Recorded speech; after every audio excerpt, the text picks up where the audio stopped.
Hi everyone, my name is Lindsay Bigham. Today I'm going to be going over Chapter 25 in our textbooks, Counseling Individuals Living in Poverty. I really enjoy going over this chapter. I'm really glad this is the one I chose, and I really hope that you guys learned just as much as I did while completing this video for you guys. So, why I chose this population? First off, I was very lucky to get this population. This was one of my top choices. And also, I just feel like the subject really hits close to home. I am from Alexander County, Illinois. It's about 30 minutes away from Cape Girardeau. Alexander County is the poorest county in Illinois, and they have a poverty rate of 33.5%, according to Data USA. The school that I attended, Egyptian School, it holds pre-K through 12. The entire school qualifies for free breakfast and lunch, and that is because of the poverty rate that is present at the school district. They have a bunch of programs.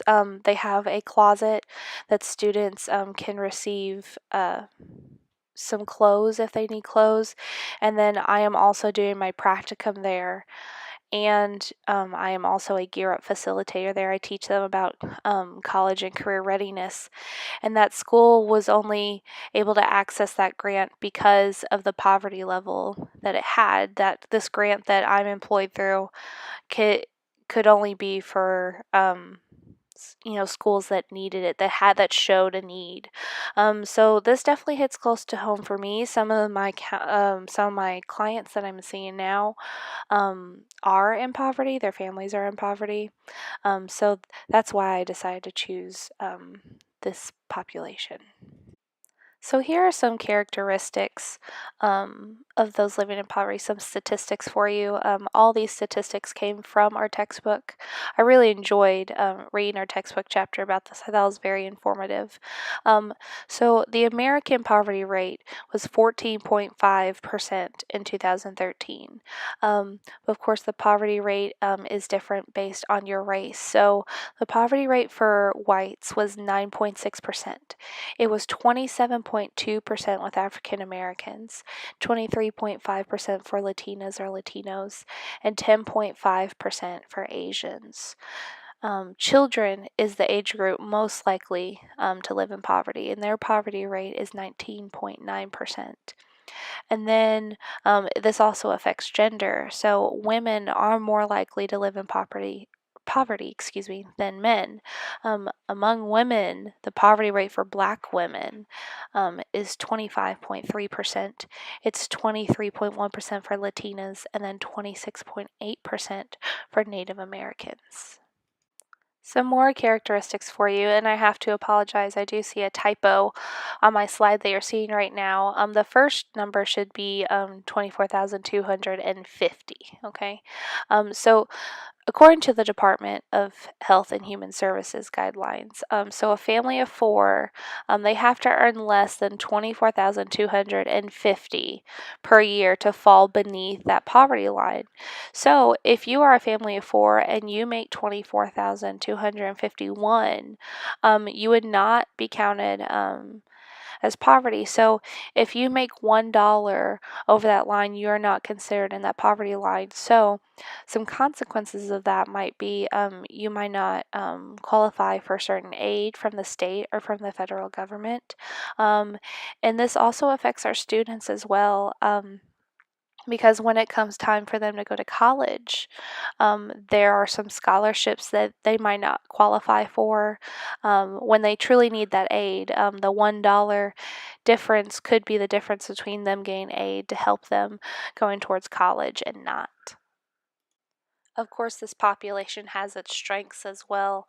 So, according to Banyard, which this was found in our book as well, some qualities that people who live in poverty have is generally patience, persistence, and determination, specifically for homeless women because they're struggling to make decent lives for their children. As I said earlier, women are more likely to be in poverty than men. Also, according to the NCCH data, there really wasn't that many differences in families that were in poverty and those who were not. So the parent child relationship was about the same, the religious attendance was about the same, and then children also felt safe at school and at home. And actually, those who are in poverty had better statistics, of eating meals together, more so than people who were not in poverty. Of course, this group also faces some challenges. So, Bullock, Weish, and Williams found that poor people rarely appear within televised media representations, and when they do, they're often portrayed as lazy, promiscuous, dysfunctional, and or drug addicted. So, people who are not in poverty are not seeing a very good light of the people that are. Um, there's also a rise in civil ordinances that prevent people to sleep in public areas, so that could create some very dangerous situations for people who are homeless. And then education is also typically not as high quality for those in poverty versus those who are not. So especially in an area like Alexander County, when a majority, or not a majority, but if a lot of the population is in poverty, there's not as much taxes going to the school district. So that school district is not able to provide as many things, as many opportunities, as much supplies as other school districts that have more tax revenue coming in. This is a challenge that directly affects those children in poverty who have just graduated high school and hope to go on for college. So, I actually heard about this term during summer training for my job this last summer, but it's also mentioned in the book. So, it's a phenomenon called summer melt. So, it affects those in poverty who plan to attend college. So, basically, what happens is um, the student has support within the school system throughout the year, and they have plans and they fully intend on going to college before they graduate high school. But then over the summer, things change. So their family is not as supportive. They don't have people at the school district to fall back on. And then, they might feel pressure to go directly into the workforce to help support the family, and they don't have that motivation anymore. So it's called summer melt because, their ambitions towards going to college has kind of melted away. So, like I said, this can directly affect those in poverty just because they might not have the resources available to them, especially during the summer, like they did while they were still at the school district. There are also many challenges for those living in poverty when concerning their mental and physical health. So, poverty can negatively affect mental health a lot of the times due to stress. And then our book says poverty is related to and often precedes the development of emotional problems such as anxiety and depression. It produces conditions conducive to the development of mental health issues. So, as counselors, we need to be a little bit more flexible with clients who are in poverty, because many of the things that prevent those in poverty from seeking treatment can be limited transportation, inflexible work schedules, lack of health insurance, and other factors that may affect their access to mental health services. It's not as accessible for them as it might be for people who are not living in poverty. And then also for our physical, or for their physical health, those in poverty are less likely to have health insurance. A lot of them, are working minimum wage jobs, and they do not offer health insurance. So sometimes even those preventable illnesses and diseases likely goes untreated. So that can affect their physical health as well. Other challenges that people in poverty face has to deal with the law and classism. So when it comes to the law, those that are in poverty are at a disadvantage. So if they get arrested, they most likely are not able to post bail nearly as easily as those who are not in poverty. And they also can't pay for personal legal counsel. So they kind of have to rely on state appointed legal counsel. And then also, those in poverty may be working minimum wage jobs, like I said earlier. Um, if that's the case, it's not enough to lift their family above the poverty line. So that's why some of our politicians have been really pushing for raising that minimum wage because they feel that a job should put you over that poverty line. We talked a little bit earlier about some stereotypes that people living in poverty face in the media, but here are some more. So, some more stereotypes: that they might be lazy, that they're not motivated, and that they are living off welfare willingly. It's also a stereotype that those who are in poverty are drug users and they don't work because they receive sufficient funds from the government for free. And then women who have often been stereotyped with a classist and racist label as welfare queen. So going back to the second one a little bit, so there are many legislators and there's many people that believe that you should be able to pass a drug test in order to receive welfare. And that is based off of a stereotype for people living in poverty. So I found an article concerning cultural norms, and it had a section there that talked about coping with poverty, which I found interesting.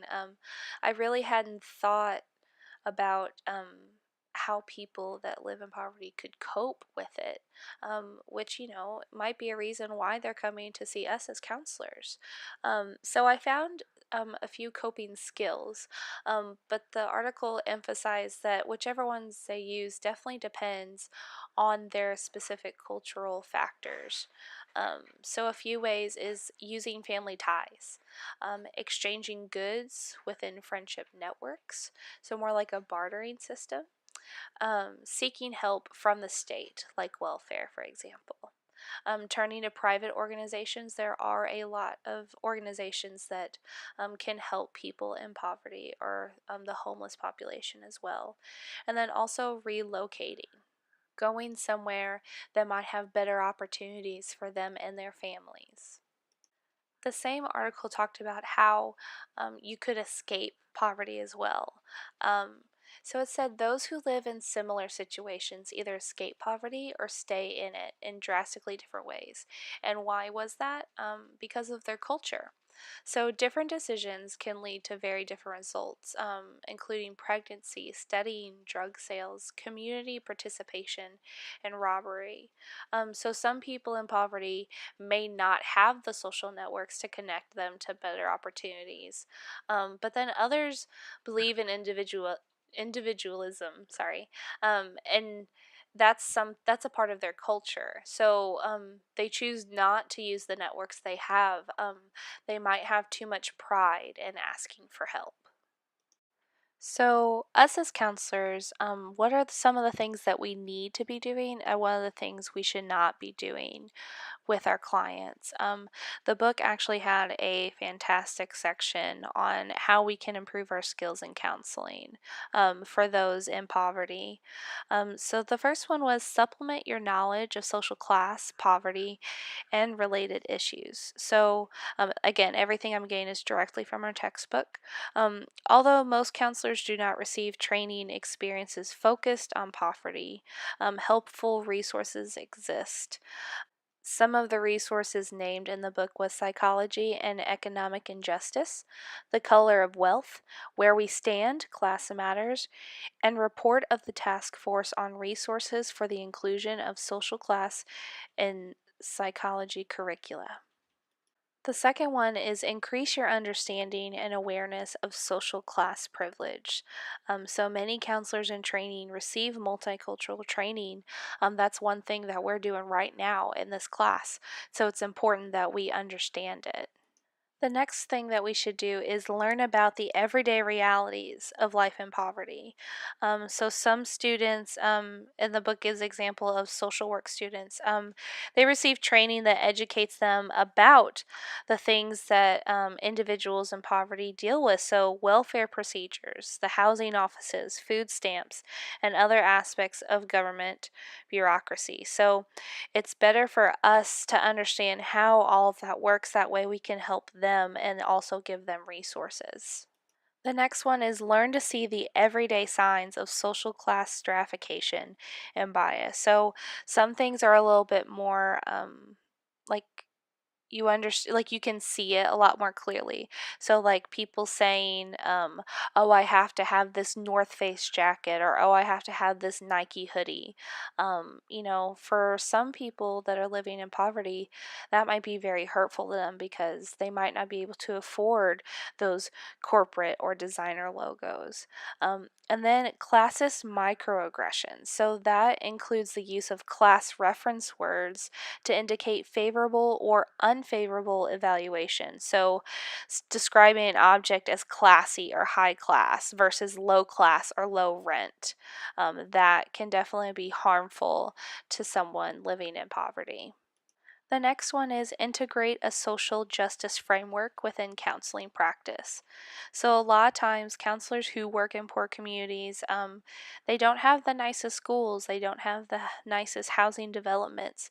So, us as counselors have to incorporate the impact of all of those environmental factors when we are counseling our clients. Then we want to adopt a flexible approach to treatment. So, looking inward is still important, but sometimes counselors might think talking about not being able to pay bills is very surface level, as we've kind of been talking about in some of our classes. Um, but for people living in poverty, that's not surface level. That's the cause of their strain. So again, from the book, along these lines, when counselors are willing to learn from community members about the interventions that might be most useful, different kinds of supplementary or alternative modalities can emerge. So we have to be more flexible, and kind of like I said earlier, we have to be more flexible with our scheduling because transportation might be more difficult.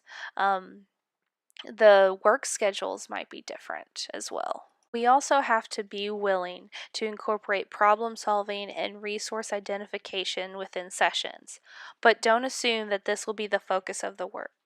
So, people living in poverty are often only a paycheck or an accident away from a health or housing crisis. So, counselors have indicated that they often feel that discussion of such issues is not sufficiently deep, kind of like I said before. So, they feel like there needs more real work needs to be done. But it should go without saying that many poor clients come to speak with counselors about these issues. And the last one is incorporate an advocacy role in your work. So there are many opportunities for advocacy. It includes support for broad access to mental and physical health care for poor families, and participation in the living wage movement, which would raise the minimum wage to a level that allows workers to lift their families out of poverty. I found an awesome article called Counseling Strategies for Empowering People Living in Poverty, the iCare model. So, there is a specific model for counselors who are counseling individuals in poverty. So, iCare stands for internally reflect, cultivate relationship, acknowledge realities, remove barriers, and expand on strengths. So, originally it was called the CARE model, but they actually added the I specifically for counselors because they felt like it was important for counselors to reflect on themselves before they started counseling um, people in poverty. So, I'm actually going to quickly touch on what we need to do for each step. And since I'm going to be talking a lot, I thought I would add a cute photo of my cats for you. There you go. There's Pintle and Rigetti cuddling. And again, I'm not quite sure why my slides are cutting off, so I apologize for that. Um, anyways, I'm going to go over each step with you. And everything that I'm saying is being taken directly from the article I just mentioned earlier. So, under internally reflect, um, those raised in poverty may tend to over identify with the client, resulting in unhelpful expressions of sympathy rather than therapeutic empathy. So, in contrast, those raised in wealth may fail to identify with the client, reject or judge the client and thereby participate in dominant culture's pattern of blaming and shaming. So, in this step, counselors are encouraged to understand clients' diverse economic backgrounds to assist them in exploring poverty's impact on well being. So, also, it says analysis of one's ethnic and cultural heritage is common in counselor education. However, the field as a whole tends to underplay SES, which stands for socioeconomic status awareness, and the impact that income related personal experiences play in developing rapport, identifying problems, and implementing class competent counseling. Under cultivate relationship, the therapeutic bond may be compromised by the heightened vulnerability that clients in poverty may feel in counseling. So, within the therapeutic relationship itself, those in poverty may feel inferior or uncomfortable and may therefore withhold information from us as counselors. So, in these situations, it's very important for the counselor to develop mutually agreed upon goals that are meaningful to the client. So, clients in poverty often experience some form of discrimination, even within the mental health and social services settings, and they may be attuned to signs of judgment or rejection. So, because of these experiences, clients may enter counseling with an expectation of being judged as somehow being defective. So, using the eye care model, a counselor demonstrates deep respect for the humaneness of the client and faith in the client's ability to more effectively cope with challenging life circumstances. So, under acknowledge realities. So, clients in poverty may come to our sessions hungry. They might have traveled hours by public transportation or by foot in all sorts of weather, or having slept at a friend's house. So, physical and emotional fatigue is part of one's existence when they're living in poverty. So, the realities of poverty include limited access to transportation, poor housing and neighborhoods, child or elder care problems, inadequate schools, or limited health care. So, counselors may be frustrated, unprepared, or even overwhelmed by the challenges their clients living in poverty face. So, some counselors may have a tendency to shut down financial or income talk, viewing these issues as less relevant to quote unquote real therapy. So, early in counseling, the counselor needs to demonstrate an appreciation for the many ways that inadequate income has an impact on day to day life and the cognitive and emotional toll of these challenges. Counselors must also take into account the challenges that minority groups face related to the cumulative effects of both racial and ethnic and poverty stigma. So, women in general are 35% more likely than men to live in poverty. Therefore, women of color may face the triple jeopardy. Under remove barriers. After the realities of living in poverty are acknowledged, a client may begin the process of identifying barriers that may impede healing and growth. So, barriers can be related to client attitudes or to larger system considerations. As mentioned previously, logistical realities may serve as barriers to client access to treatment. So, these barriers include transportation difficulties, a lack of money, conflicting work hours, and insufficient childcare. So, counselors may help clients access transportation to and from counseling. You could provide in home counseling or counseling located in the client's community. You could also facilitate childcare options and provide flexible scheduling. So, clients living in poverty may also enter counseling reluctantly or terminate prematurely due to some of these factors. The article also mentioned that Goodman discussed the psychosocial implications of poverty and its effects on access and use of mental health treatment. Specifically, they identify three categories. So that is stress and strain, social isolation and inclusion, and powerlessness. Counselors may also consider the role of financial education to provide tools to help clients manage what little income they do have. And then the last one, expand on strengths. So clients living in poverty must possess a skill set that far exceeds the skill set needed by those with greater financial privilege. So food insecurity, unreliable transportation, and the management of multiple part-time or minimum wage jobs require complex survival skills. So, a careful evaluation of clients' strengths and the way in which they have managed to survive poverty is the foundation for building strategies to successfully tackle other challenges.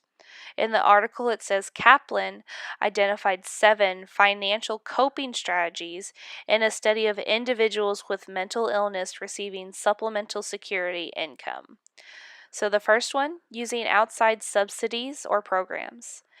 Cost effective cost effective shopping, prioritizing expenditures, budgeting, using technology like paying bills online or at the local library, limiting debt, and actively attempting to save money. I hope I answered all the questions that you had about counseling individuals living in poverty. These are my references, and on the next page, I have my photo credits. I hope everyone has a great day, and I'll talk to you soon. Bye.